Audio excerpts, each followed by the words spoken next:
That sounds pretty good too. Well, at that time, we just happened to be coming online with Gen 4 nuclear, which was being fast tracked. So it put the kibosh on all that solar and wind stuff. Gen 4? Yeah, I believe you guys are actually bringing them online here too, if I remember correctly. This would be like molten salt or molten lead. It's wonderful. It marks the first truly safe and beneficial use of nuclear energy. No meltdown risk, small, portable, very safe. Gen 3 is actually very safe too. What about living next to them? People don't want kids with 3 eyeballs. Well, actually, you can live next to a Gen 4 reactor for 100 years, which you wouldn't do anyways, right? Because it's a long time. And only have 1/5 of the radiation of a single flight from LA to New York. Wow. So what do we have now? Here. I know it's not the best, but I don't think they're that safe. You guys, any issues you guys have had to date were from Gen 1 and Gen 2 reactors, which are actively contained. You have a lot of Gen 3 reactors and are extremely safe. I believe you've had no issues with them whatsoever. Gen 4 is even better in that it maintains passive containment for meltdowns. So even if all your power is lost, it reverts to a safe state. So Gen 3 has been proven safe, and Gen 4 is even safer than that. Okay, wow. Is there a Gen 5? Yeah, there is. It's the same as Gen 4, but it's Bluetooth compatible. The other great thing about Gen 4 is that it actually consumes all your Gen 1 and Gen 2 nuclear waste as fuel. So it eliminates your nuclear waste stockpiles. Oh, wait. It eats up our existing nuclear waste? Yeah. So we can get rid of all of that old dangerous nuclear waste once and for all. Yeah, it uses it for fuel. Could probably power the planet for 1,000 years. You guys use that? Oh, we're on Gen 12 now. But most people just carry PFRs for their power needs. PFR? Pocket fusion reactor. It can charge whatever you need it to. Car, jetpack, computer, whatever. It fits in your pocket? Yeah, it's like half the size of your mobile phone there. Mobile? Right there. What? This? Yeah. Oh my. This is a micro SD card. A memory card. Memory? Damn, that thing's big. It must have 100 petabytes on it. What? No, this is 16 gigabytes. No. You have to be wrong. That's not gigabytes. Yeah, look. What the heck? This is an antique, man. Oh, man, the guys would get a kick out of this. Oh, so wait, so your mobile phones are twice as big as that? No, ours are implanted in our ear. I just assumed you guys were behind us, so that must have been a mobile phone. Your phones are in your ear? Yeah. How do you charge them? Well, they rarely need a charge, but everything charges on RF, so essentially like Wi-Fi. Oh, damn, Wi-Fi charges your devices. Essentially, yeah. Yeah, we never have to think about charging things, and PFRs are wireless. Oh, that's awesome.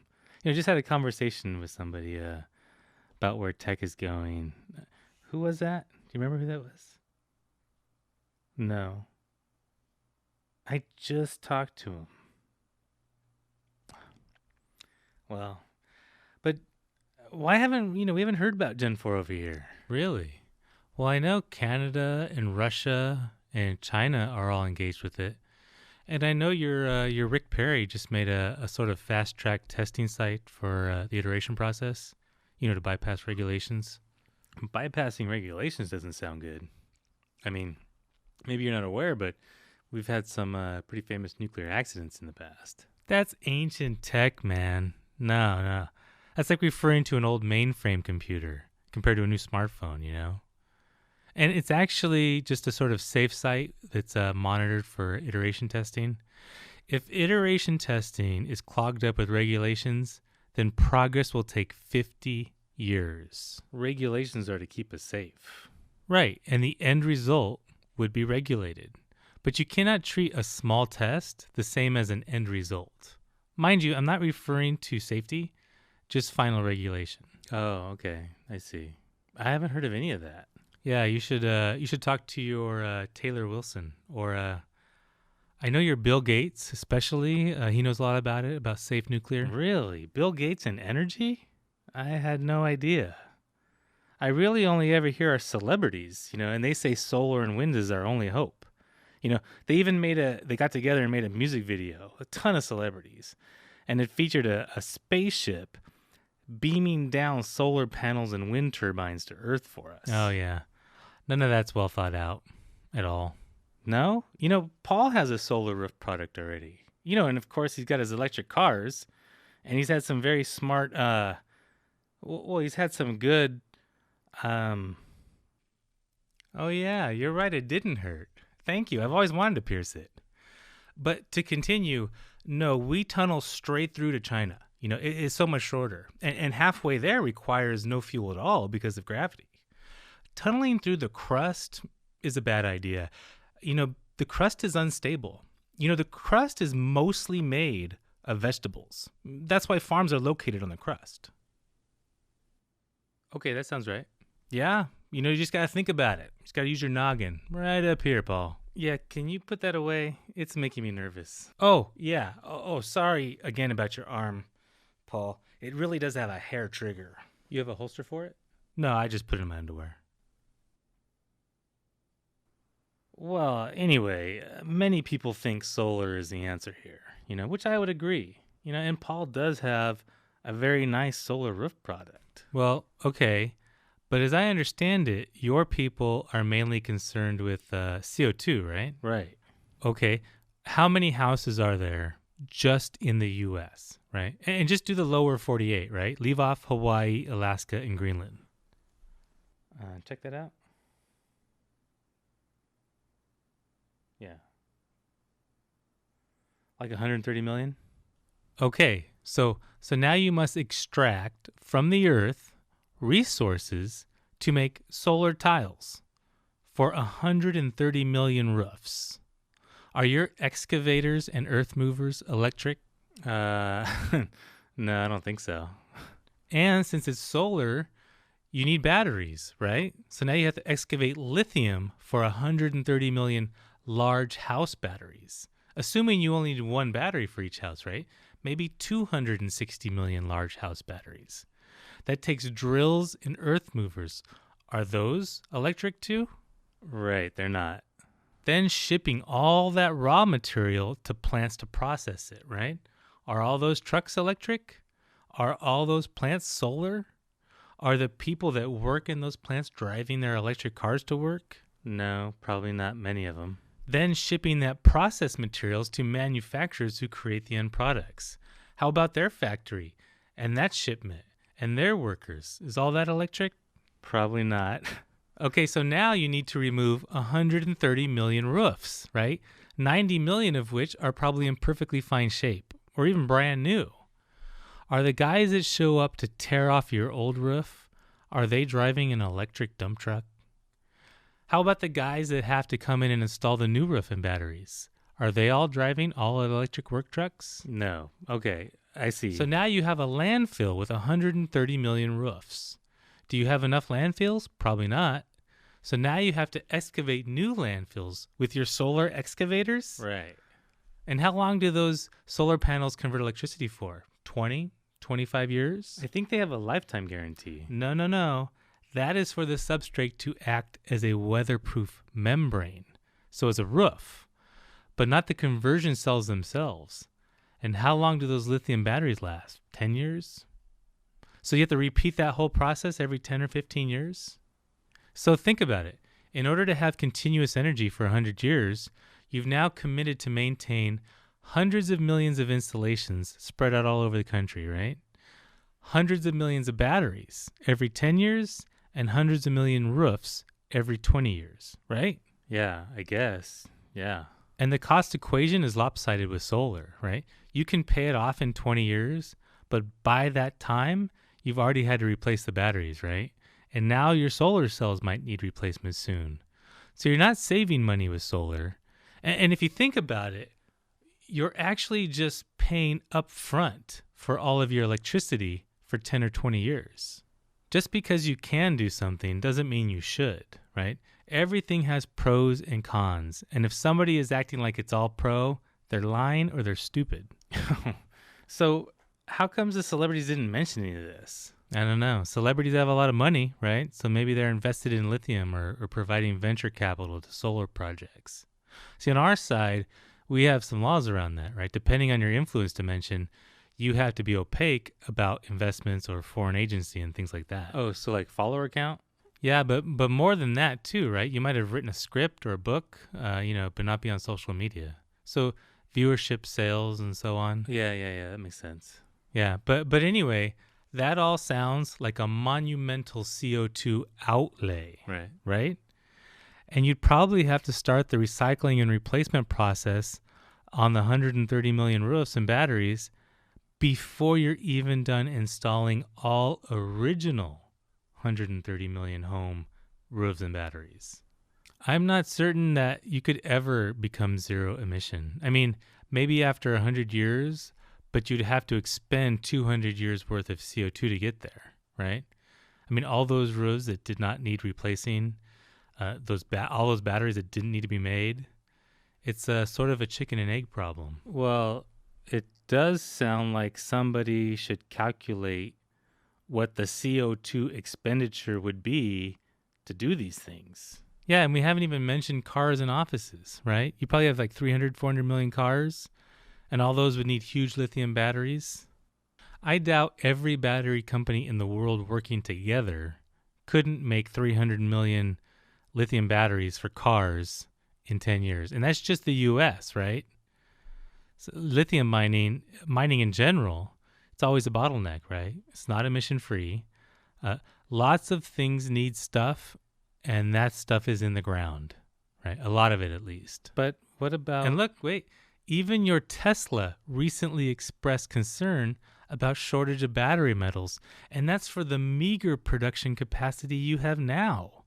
I mean, you need a major investment in battery metal exploration and mining. Well, I believe some countries have made a lot of headway.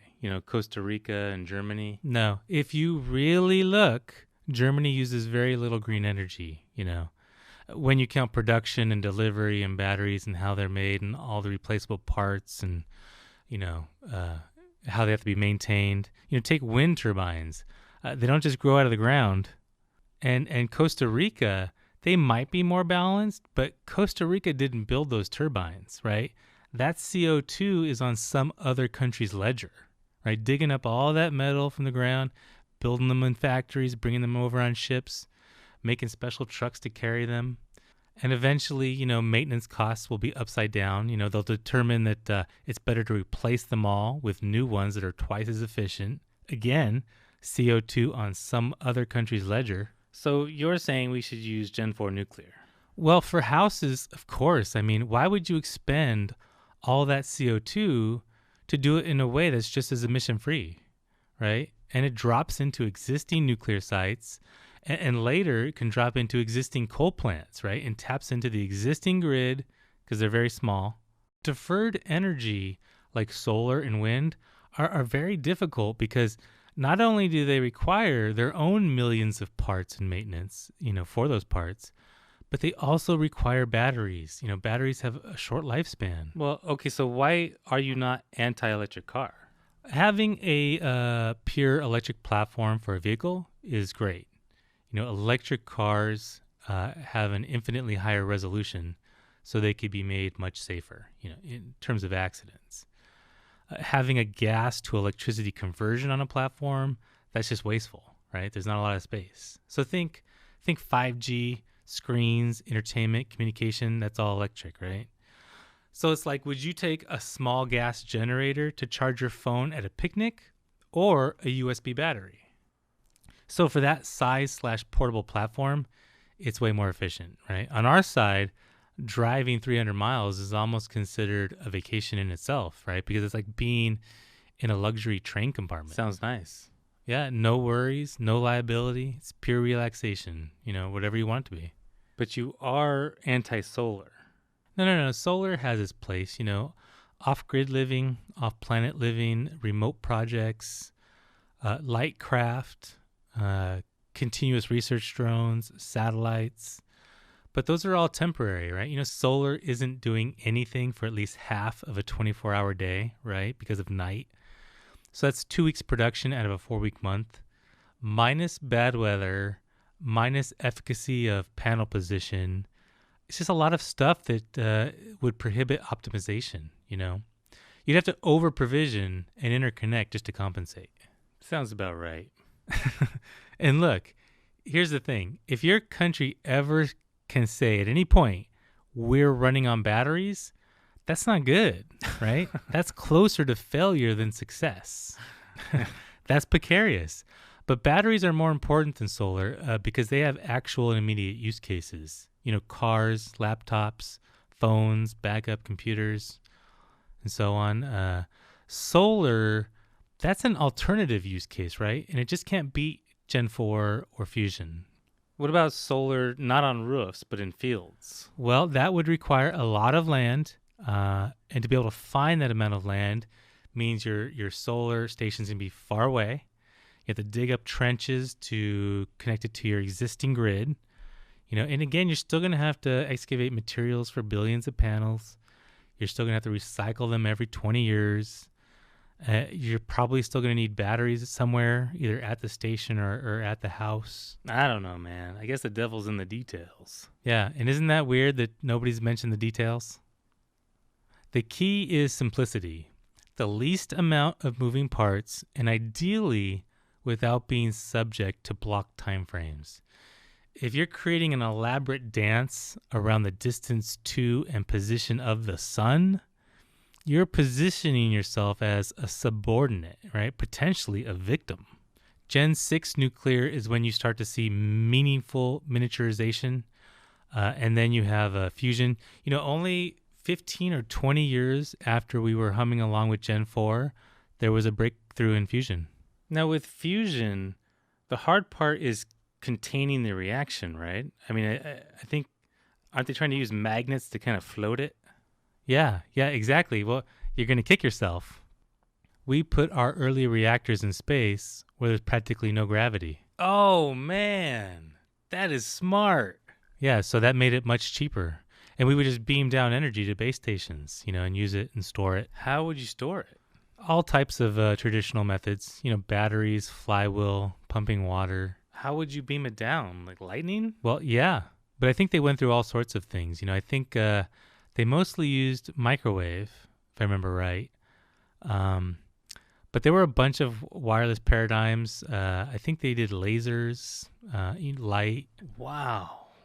But coal is important too, You still have to stockpile coal because coal is a direct energy source, right? You can just burn it. Very low tech. Not much can go wrong. Batteries have a very short lifespan.